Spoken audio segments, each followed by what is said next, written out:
여러분, 여행 망치는 가장 확실한 방법이 있어요. 바로 여권 확인 안 하는 거요. 여권 챙기실 때 그냥 가방에 툭 넣고 계시진 않으신가요? 근데 여권 확인 제대로 안 하고 챙기면 여행 못 가고 그냥 집으로 돌아올 수 있다는 거 아세요? 오늘은 여권 확인 제대로 안 해서 여행을 망칠 수 있는 사례와 긴급 여권 발급 방법을 알려드릴게요. 이 영상 끝까지 보시면 여권 때문에 여행 망치실 일 없으실 거예요. 오늘 제가 알려드릴 정보는요, 유튜버 김수달님과 마이플 외국어TV의 컨텐츠 내용을 참고하여 만들었습니다. 우선 여권 때문에 출국 못한 사례들에 대해서 알아볼게요. 첫 번째, 아이나 반려동물을 키우는 경우. 혹시 아이나 반려동물을 키우시나요? 그렇다면 더더욱 여권 체크하셔야 합니다. 왜냐면 여권에 아이가 낙서를 하거나 도장을 찍은 경우가 많거든요. 이 두 가지 경우 모두 여권 훼손에 해당돼서 비행기 못합니다. 이런 경우 없을 것 같지만 꽤 많아요. 여권 체크 안 하고 갔다가 여행 못 가고 공항 카운터에서 싸우는 부부들이 그렇게 많대요. 반려동물을 키우시는 경우에도 여권을 물어두지 않았는지 꼭 확인하시고요. 두 번째는 여권 보호하려고 낀 케이스 때문에 오히려 여권이 훼손되는 경우입니다. 여권을 케이스 안에 넣고 장시간 보관하면 서로 들러붙는 경우가 가끔 생기는데요. 공항에서 여권 스캔을 위해서 케이스를 벗기다가 여권이 찢어지는 경우가 있다고 해요. 이렇게 고의가 아니더라도 조금이라도 여권이 찢어지면 체크인이 안 되거나 입국을 거절당할 수 있으니까 조심하셔야 해요. 물론 일부러 찢거나 훼손되는 경우에도 체크인이 안 되고요. 또 여권이 물에 젖어서 여권 사진을 알아볼 수 없게 되거나 잉크가 번져서 스캔이 안 되는 경우에도 여권을 재발급 받아야 합니다. 이 부분은 많은 분들이 간과하시는 부분인데 여권 유효기간이 6개월 이상 남았는지 꼭 체크하셔야 돼요. 5개월 29일 이렇게 남았는데도 입국이 거절된 사례가 있거든요.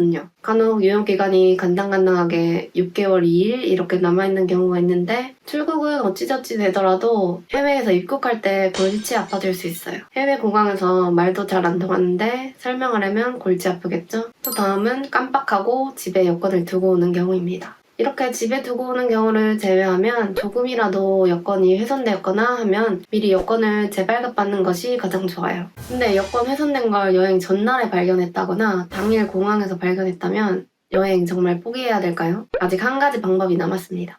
바로 긴급 여권인데요.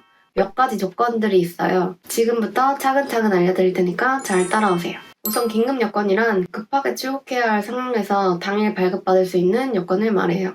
일반 여권은 4일에서 10일 정도 걸리는데 긴급 여권은 당일 한두 시간 만에 발급 가능합니다. 단 왕복 1회만 사용 가능하고 그 이후에는 기간이 남아있더라도 사용이 불가해요. 단순한 여행 목적으로는 발급이 안 되는 거 아닌가? 걱정하시는 분들도 계시는데요. 사실 긴급 여권은 해외에 진짜 가족이 위급하다거나 갑자기 장례를 치러야 할 때처럼 진짜 긴급한 상황을 위한 제도였어요. 근데 요즘에는 제도가 살짝 유연해지면서 단순 여행 목적이라고 해도 사유서만 잘 쓰면 대부분 발급이 된다고 합니다. 근데 조건이 있어요. 본인 확인 불가능자, 병역 문제로 출국 제한 대상자, 1년 내 2회, 5년 내 3회 이상 여권 분실자는 발급이 불가합니다. 이 외에 신분증으로 본인 확인이 가능하고 상습 여권 분실자가 아니라면 여권 만료일이 완전히 끝났어도 긴급 여권은 발급 가능합니다. 미성년자도 마찬가지고요. 부모님과 함께 몇 가지 서류만 챙기셔서 긴급 여권 발급 기관에 방문하시면 됩니다. 긴급 여권 발급 기간은 인천공항 여권민원센터, 지자체 여권 발급처에서 신청 가능합니다. 주민등록지와 상관없이 그냥 가까운 여권 발급 기관에 신청하시면 돼요.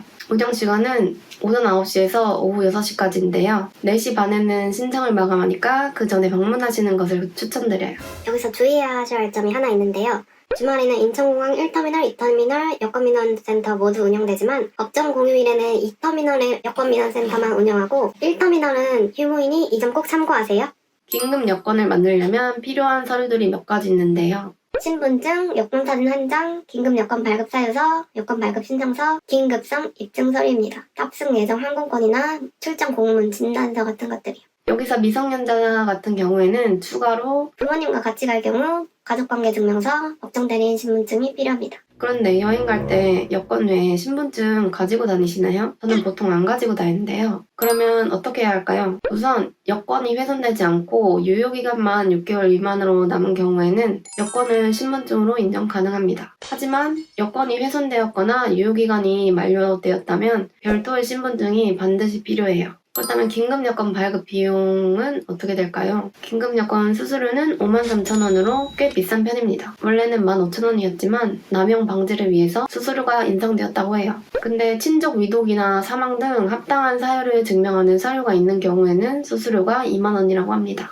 현금, 카드 납부 모두 가능하고요. 근데 여러분, 긴급여권이 만능이 아니에요. 긴급여권으로 갈 수 없는 나라들도 있거든요. 그래서 긴급여권 발급하시기 전에 내가 여행 갈 곳이 긴급여권으로 입국할 수 있는 곳인지 아닌지 찾아보셔야 합니다. 특히 미국이나 호주 같은 나라들 있죠. 이런 곳들은 긴급여권으로 입국이 안 돼요. 미국 이스타 비자나 호주 에타 비자는 전자여권이 아닌 긴급여권으로는 비자가 안 나오거든요. 이전 여권으로 받았던 비자는 사용이 불가하고 일반 비자를 따로 받아야 되는데 그게 며칠씩 걸립니다. 긴급여권으로 입국 가능한 나라인지 아닌지 여부는 시기에 따라서 달라질 수 있으니까 외교부 홈페이지에서 꼭 확인하시길 바랍니다. 관련 링크는 고정 댓글에 넣어놓을 테니 확인해주세요. 이제 여행을 떠나시기 전 여권 확인이 얼마나 중요한지 아시겠죠? 곧 여행을 떠나실 계획이시라면 지금 서랍에서 여권을 꺼내서 한번 확인해보세요. 유효기간이 6개월 이상 남았는지, 여권을 어디다 두었는지, 훼손된 부분은 없는지.